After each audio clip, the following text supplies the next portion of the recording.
And when you're ready to wake up, you're going to wake up.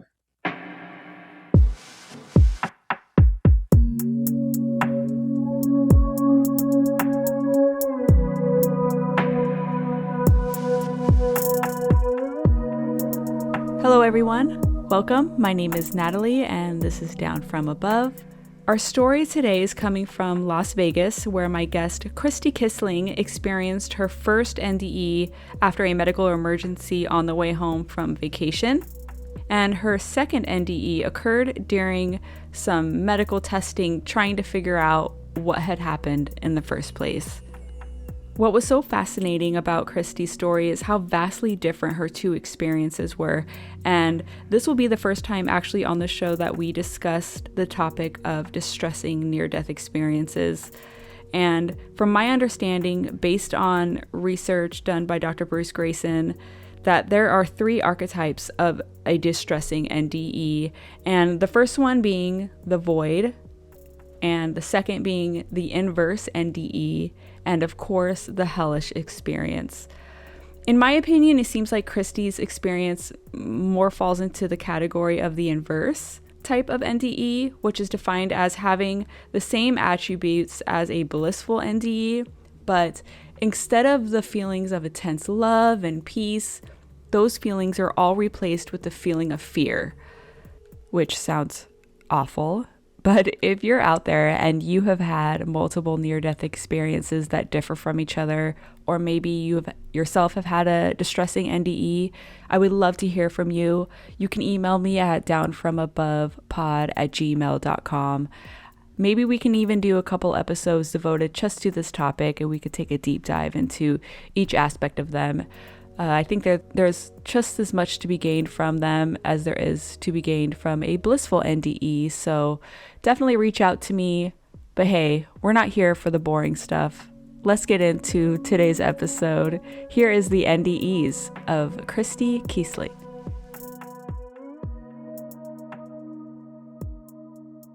Hi, I'm Christi Kisling from Clearwater, Florida, and I have 3 sons and a wonderful husband of 24 years. My husband and I were on vacation for my 47th birthday in Las Vegas. We experienced the time of our lives there. We actually took a helicopter ride down into the Grand Canyon. And then we took stairs further down into a boat ride down the Colorado River. And we experienced the lights. We did a little gambling. We ate at restaurants. So, I mean, that was a vacation of a lifetime and something I will always cherish. And I'm very thankful that my husband and I got to spend time in Vegas and have all that fun. However, on our way out of town, we had to get to the airport, return the rental car, get gas. So there was like all these things we had to do. And my husband wanted to leave 3 hours early, I believe we left, to make sure we got there on time. And I wanted a Starbucks. That's always a treat. So we went to Starbucks. I was feeling perfectly fine. As we were driving down the highway, all of a sudden, I got really exhausted. Like just from here down, this whole exhaustion just hit me. And I was thinking, wow, I should have got a shot of espresso. That would have wakened me up a little bit. And then from there, things just really went crazy. My husband witnessed me experiencing a seizure. However, in my mind, I totally went to a different realm, somewhere totally different. I have had moments in the past where I have passed out. I don't know why. They've never really had a reason. I just pass out. And when I wake up, I'm always like, who am I? Where do I live? It's like this little protocol that goes on in my head, right? But this time when I woke up, when I started to say, who I am, like I'm looking around and it's complete blackness, just complete blackness. And I'm like, where the hell am I? I could not say the word hell. As soon as I went to say the word hell, I felt this pressure behind me, this pressure of a being, like just a pressure of somebody there. And I changed my word to heck. Where the heck am I? Instantly. It just like all happened instantly. And I'm not a person to change my words. I say what I say, and sorry if I offended you, but yeah. So that right there is something unique. So I'm like, where the heck am I? And as I look around, when I looked at my hands, where my hands should be, I saw light, pure energy illuminating from my hand. I didn't look anywhere else on my body. It was kind of like that was enough, to see my pure energy. And it was like instantly I knew I was the light. And it was like right then I'm like, I am Christi. But then I heard I am. And I'm confused. No, I am Christi. And it says, I am. I'm really confused in my own mind. And I'm like, I am Christi. And when I said my name, it was like green glitter went through the universe. Like the universe was witnessing, I am here in this black void. I am Christi. And instantaneously, like the I am and me are the same. I got that. We're the same. I am lives in me. I am Christi. I am together. And when I embedded that, when I realized that we were one, shot up through this black void into what I now call a fallopian tube of love, because we were going like this. And any hurt I had in me was instantly sealed with this divine light and love that I have never witnessed here on earth, but I've always wanted, like I wanted that love. So I'm going through this fallopian tube of love, and it's just pure bliss. That's the word I have. Bliss.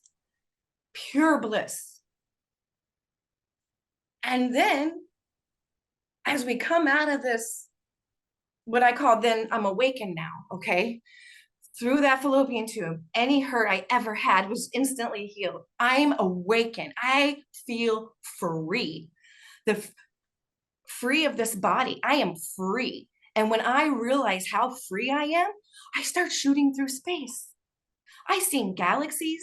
I seen nebulas. This cosmic fog. It was this violet color. I have a ring my husband got me. I call it the internal flame color. That was the fog. It was like a pinkish purplish fog going through these nebulas. But as I'm flying through space, as I look to my left, I'm with my best friend. Like, I don't know who it is, but it felt like a best friend that I had not seen forever. And I was smiling without a body, like somehow. So I'm flying through space. This is incredible. I get the knowledge that space never ends. Infinity is literally for real. It never ends. So I'm flying with my best friend, and then it turns into more of a guide, who now I tend to feel his name is Saint Germain from doing my research. I'm thinking Saint Germain was in that black void waiting for me. So he's my guide. And as we're flying, I see this incredible white light, okay? And the word I have for this now is luminous. It was a luminous white light, a distance from me, okay? And I'm begging my guide, stop, because we're going so fast through space. I'm like, stop, let me see this. I want to see this. And it's all you have to do is think it, and you're there. I think that's why they say thoughts on earth are so important, because when you get to the other side, you really need to control your thoughts because when you think it, you're there. So I wanted to see the light, and then boom, I was like face to face with this luminous light, and I could not tell if it was alive. I mean, it was alive because it was either breathing or pulsating, and that's what I was trying to use my brain and trying to figure out. Is this thing alive? What is this thing? It's beautiful. As you look into the white light, there was every color that you could possibly think of and more within this white light, just shimmering within, okay? Oh, it was mesmerizing. just mesmerizing. I did not want to leave the light. I never thought about going into the light either. So I am at this beautiful white light. I am mesmerized. I feel my guide pulling at me and telling me we have to go. I have to go to a meeting. I'm trying to understand, like, what? And so then I beg him, please let me remember this. I mean, I said it at least 3 or 4 times, like a spoiled child. Please let me remember this. Please let me remember this. Don't let me forget this.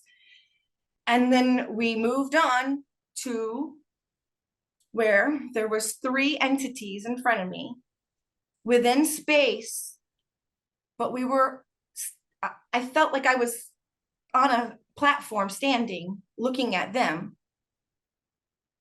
And then they started asking me about life here on Earth. And this part gets a little fuzzy, but I think I remember telling them I didn't like my hair. I know that sounds so trivial, but I think I remember telling them I really just didn't like my hair. But through somehow, they let me know that I could ask them some questions. So my first question was, where do the people go that hurt us? They showed me down from the platform. I had to look down, and I saw this long, red, rocky, huge structure down below in space, though, floating, with this fog coming out of it, but also sunlight like piercing through it. It gave me the feeling of Earth. They got to go back until they figure it out. And I just remember feeling like, well, they really hurt me down there. And it was like, they were like, but you're okay, right? Look, you're okay. And I remember thinking like, well, now that I just experienced that love of bliss, flew around the galaxy to infinity, and I'm talking to you right now, you're like, yeah, you're right. It was totally worth it. Like, if I could say anything, what we go here on Earth, when you get there, whatever you've gone through here will be worth it. They make it worth it, whoever they are. So that was the first question. They go back down there until they figure it out. And then I got to ask my second question, and I thought this was like the ultimate question, right?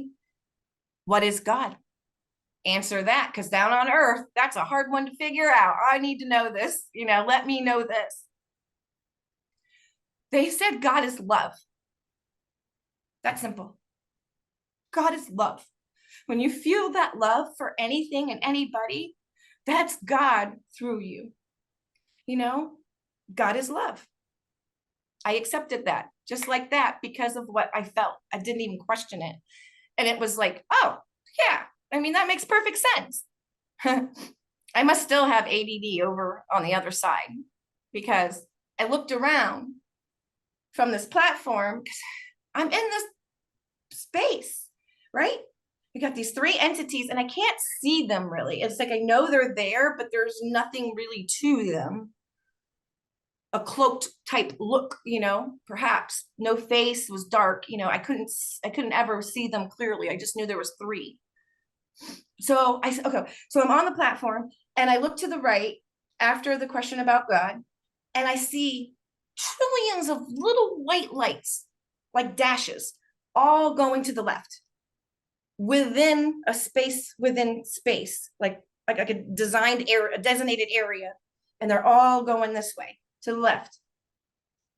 So I used my last question and I asked, oh, where are they going? Instantly, I was like sucked into that light. Like, I just can give you thoughts and feelings like this, I don't know how to describe it, but it was like I was so free and alive, then to be sucked into this little light. And it was terrifying because I was going at like quantum speed. Like I was like this, like it was crazy. I couldn't look to the right, to the left, like I was earlier in space, where I could look at my best friend in the universe or whomever that was. I was able to move. I could not move. I was able to think still. And that's this whole crazy thing. I had consciousness of me this entire time. So now I'm terrified. What is going on? All I see is colors, strips of colors. Like the old time telephone cord. If you could imagine being stuck inside of a telephone cord of lights like that. And I am assuming I'm back to Earth because I woke up. All of a sudden I started feeling, I felt a huge vibration from the very get-go of being put in that light, this vibration, and it got louder and louder and louder. And then through that vibration, I started thinking, oh my God, am I in a car? Am I driving? So then it was like, and I was literally praying to God, oh God, I'm going to kill somebody. If I'm driving, I can't even move my legs. I can't move my arms. I can't open my eyes. Like I was stuck in my head. But now I'm back here, no thought of the other side anymore. Now I'm in my head and it's black again and I can't open my eyes and I can't move, but I hear my husband's voice. Honey, are you okay? Are you okay?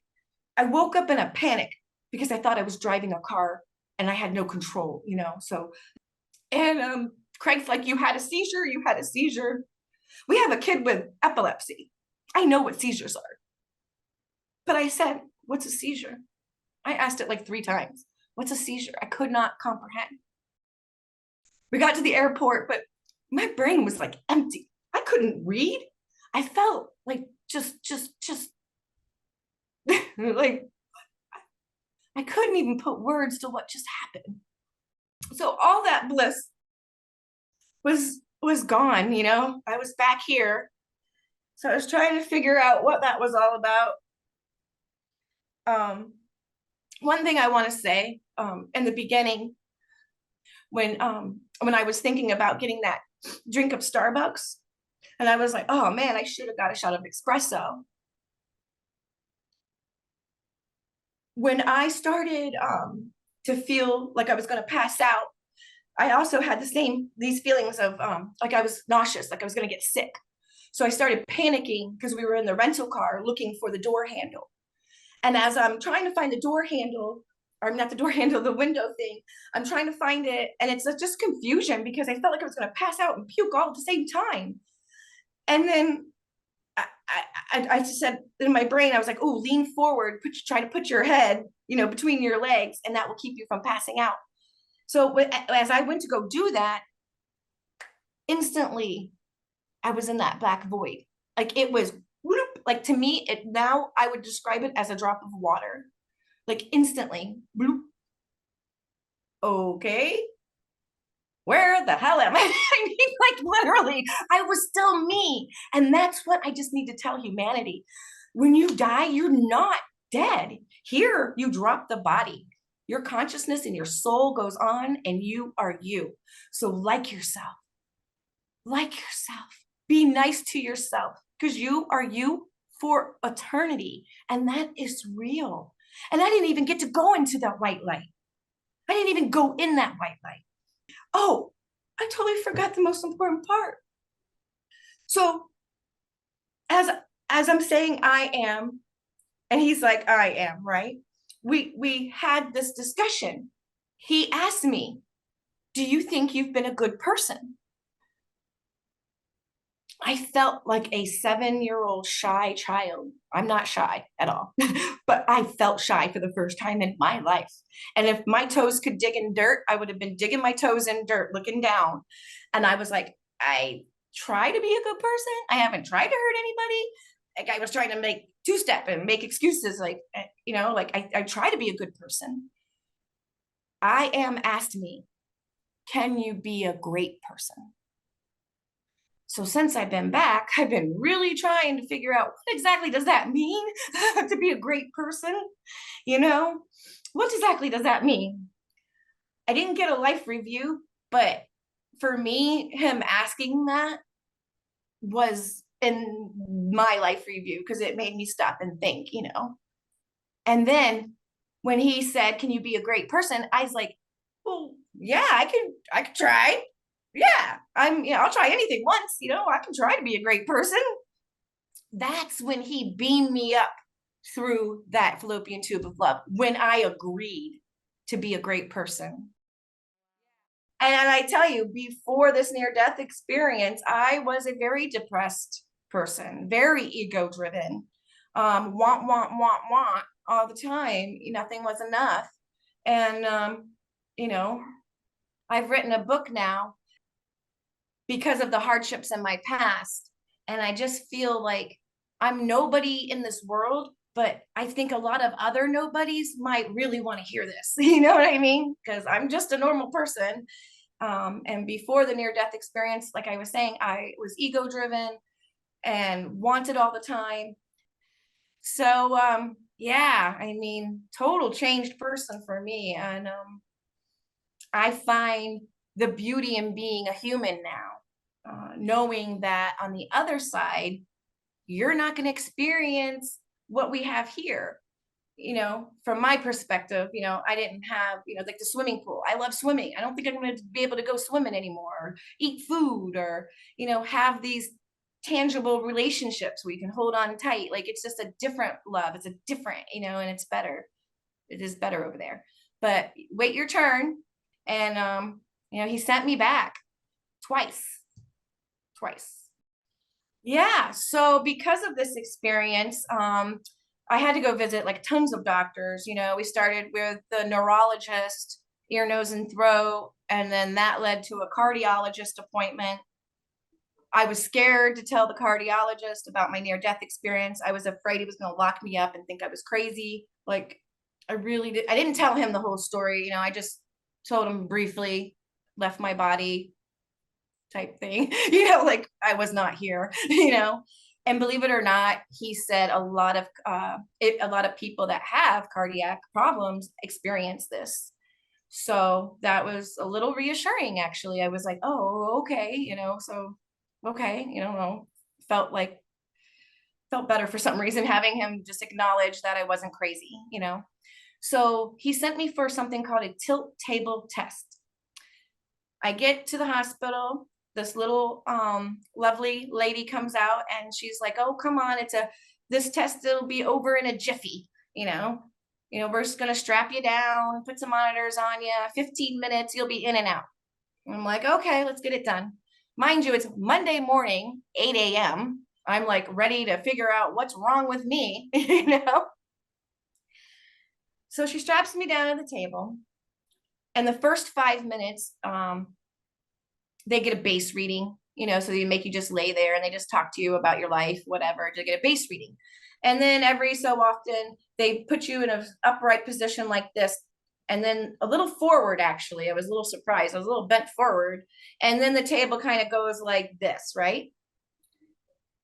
Every 5 minutes she asked me, are you okay? First 2 times I was okay. Third time she asked, I start alternating my feet because my feet start to feel prickly and tingly. So I told her my feet are hurting. I can't stand on them anymore. I'm having to switch feet, try to put pressure on this foot or that foot. Because even though you're on this table, there's a platform that you've got to stand on, right? She's like, are you diabetic? And I'm like, no, I'm not diabetic. And it's during COVID, so I have the mask on. And so now I can't breathe. I'm getting that hot feeling again.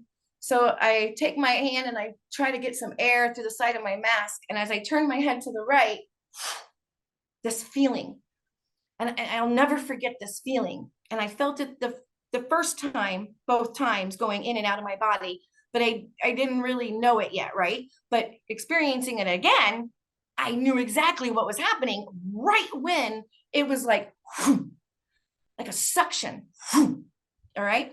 But this time was totally different. This time I'm sucked down, not up, and I'm microscopic. I am consciously still aware. I can see all the doctors rushing in because they were in a side room, I guess, waiting to see if anything happens. That's when the doctors come in. But in the meantime, the nurse just sits there beside me, right? The doctors came rushing in because my heart had stopped at a 70-degree angle without notice. It just stopped. No slow heartbeat, no low blood pressure, just flatlined. So that's all documented. So, but from my perspective, I'm microscopic, but I'm watching the doctors rush in. There was 5 of them, plus the nurse. They were yelling at her, why didn't you call us sooner? She says her body didn't even, I can't make out the word she said. Her body didn't do something. She just flatlined. Even though all that was going around and I was watching it, I was very disconnected from it. Like I wasn't, like if I saw somebody flatlined right now, I'd be freaking out. You know what I mean? But from that perspective, teeny tiny, I was in my own world. And as I'm looking around, I see all this like I don't know what to call it, other bacteria, other microbes, but they're after me. I feel scared. I feel insignificant. And I'm looking around for help, and it's like, this is a totally weird world, you know? Nothing looks normal. I can't figure it out. And I'm watching what's going on out there with no feeling towards it. I'm more worried about the bacteria that's after me. I feel like I'm being, like I'm predator, like a predator's after me, like an animal. I felt almost like an animal. So I find this mushroom type thing to hide under, and it literally has a skirt around it, a white flowing skirt, and I'm hiding. I'm teeny tiny underneath this white skirt, hiding from all these bacterias and I don't know, microbes. As soon as I like was hidden underneath this white thing, flowy thing underneath the mushroom, I call it, and I peered out, I remember saying, oh shit, not again. Because I was going back up into my body. It was like, woo, back up. And then I was angry. I was angry. I had literally just accepted being in that world underneath that thing. And then shoop, back into my body. I woke up angry. I don't know if there's a medical reason for that or whatever, you know, fight and flight. I hear people say or something in the medical field, but I was ready to fight. I definitely felt like my fists were drawn. I said, what the beep was that to the doctors? They didn't even care what I was saying. They were just working on me. Again, I didn't know what they were saying. But this little old lady, right? She whispers in my ear, remember your dream, remember your dream. And I remember being annoyed because I wasn't quite awake yet. And she just kept saying it over and over again. And it was like, okay, you know, I was definitely agitated, you know, when I woke up, you know. So I don't know what I'm supposed to get from that. My brain has definitely been a swirl of bliss and confusion and just trying to search, what does all this really mean? I seeked out some religious help. I tried to go to a church and talk to a preacher. That didn't work out so good. I didn't get much of a response, but I found a person that in St. Pete and he practices Buddhism, and he put himself out there on YouTube. If you ever want to talk about religion, you know, call me. I'm like, guess what? I pulled over on the side of the road and I called him and I told him, look, this just happened to me a year ago. At that time, it was a year later. I said, but I need to talk to somebody that's in this realm that can give me some guidance, because I don't know what to do with all this, you know? So I went and shared my experience with him, and he had some good insight and just told me that, you know, that I had definitely attachments to this world. If I came back twice, you know, I did not want to leave. So I needed to, I guess it's kind of like detaching with love from this planet, you know? And he just some real good insight and about the reincarnation, because that's what they believe is in the reincarnation. So yeah, that one was more like a hellish realm. The feelings that I would think you would feel in a hellish realm, but it wasn't like fire and, you know, beasts and goblins. Well, maybe goblins. Maybe those microbes were like, they were scary. It was not the blissful, not that. I call it, when I came back, you know, when I tried to get my life back together, I went back into real estate thinking, you know, I was powerful now. And I couldn't even make sense of people's conversations. They were so boring, talking about money and just things that don't matter. And the whole realm of our existence and our human existence, why we're here. It was like, none of that mattered. That's not what we should be talking about. This is what we should be talking about. Love, humanity, how to be great people, take care of your soul, love yourself. You come first, that's the stuff that to me now that matters. So I have spent the time and wrote my near-death experience down. And it is an exhilarating ride through the universe. And it's called Luminous Bliss. And the name of the book just came to me. I was trying to name it Journey of Light. That's what I wanted to name it. But Luminous Bliss just kept coming through. So I have named the book Luminous Bliss. And I know it's hard to see here, but I'll get you a thumbnail of it. But the art on it, I created with AI using my words to express the consciousness on the other side. So I'm trying to reach people of the mystic community too. We want to learn about consciousness. But I have this book that is about my life. In the beginning was a really rough start. And it kind of falls into like how the Buddhists say you follow your karma from your ancestors, bad karma. So I felt like I came into this world like with bad karma. So a lot of fun stuff like that will be in the book.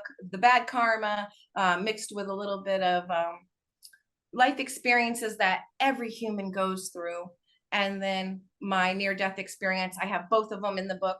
And then a poem that I wrote about the other side. I feel like this book would be uplifting to anybody that is scared of dying, has just lost somebody, or is curious about how our experiences here on Earth and then how they reflect through us, and then having an experience. And now how do you think about your experiences? I mean, so it is a journey. And that's why I wanted to write it, the journey of light, but it won't let me. Luminous Bliss, Hell to Redemption. That's what I named it, Hell to Redemption. And I would like to connect with people that read my book. So the platform for my ebook is on a platform called like Later Press. So anybody that buys the book can have direct contact with the author, and we can talk, because my book has a lot of trigger warnings for bad karma in the past. So I believe it will open up a lot of discussions that people may need to reach out and talk about their own lives. And I wanted that. So that's why my ebook will be on a platform where people can contact me after reading the book, and we can have a dialogue if they need any, peer-on-peer help. Yep. So I just started doing AI art and writing my book, and I would love to, talk to anybody that, is ever scared of dying. Like, I feel like I could definitely, enlighten them. So for me, just knowing that there's more to this world than I ever even expected. Just knowing that there's more to this life journey.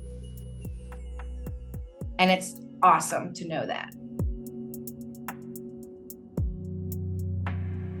All right, everyone, that's it for this week's episode. A huge thank you to my guest, Christi. And if you want to find out more about her book, links to contact her are in the description below. Before we say goodbye, though, I just wanted to let you know that this is the very last episode of season 1 of Down From Above. And a huge thank you for everyone for being so patient as I stumble through this process. I've definitely taught myself everything along the way, and it has been just a blast getting to know my guests and creating this show for you guys. And thank you to everyone who's shown support by liking and subscribing and sharing. It has truly meant a lot to me, and I don't want to stop. I want to keep going. So I'm currently taking interviews for the rest of season 2 and starting on season 3 of the show. So if you have had a near-death experience or a spiritually transformative experience that you would like to share with me, I invite you to come on the show. You can reach me at downfromabovepod@gmail.com. Again, that's downfromabovepod@gmail.com. I'm also on most social media at downfromabovepodcast. And experiences from all backgrounds and belief systems are welcome here, and you can remain as anonymous as you like. And again, thank you all for your continuous support, and we will see you in season 2. Thank you again for listening.